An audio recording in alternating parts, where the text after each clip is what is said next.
ঠাকুরের পার্থিব শরীর ত্যাগের পর শ্রীমা মাঝে মাঝেই ঠাকুরের দর্শন পেতেন।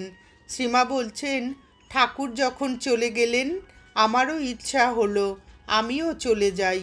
তিনি দেখা দিয়ে বললেন, না, তুমি থাকো, অনেক কাজ বাকি আছে।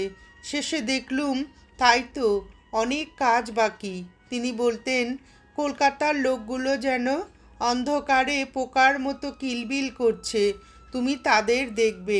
তিনি শত বৎসর সূক্ষ্ম শরীরে ভক্ত হৃদয়ে বাস করবেন বলেছেন, আর তার অনেক শ্বেতকায় ভক্ত আসবে। ঠাকুর যখন চলে গেলেন প্রথম প্রথম ভয় হতো। পরনে লাল কাপড়, সরু লাল পেড়ে কাপড়, হাতে বালা, লোকে কি বলবে।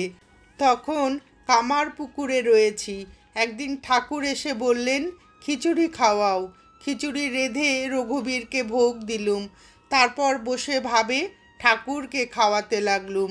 বৃন্দাবনে যখন যাই পথে রেলে যেতে যেতে দেখি কি ঠাকুর জানলা মানে রেলগাড়ির জানলা দিয়ে মুখ বাড়িয়ে বলছেন, কবচটি যে সঙ্গে রয়েছে দেখো যেন না হারায়।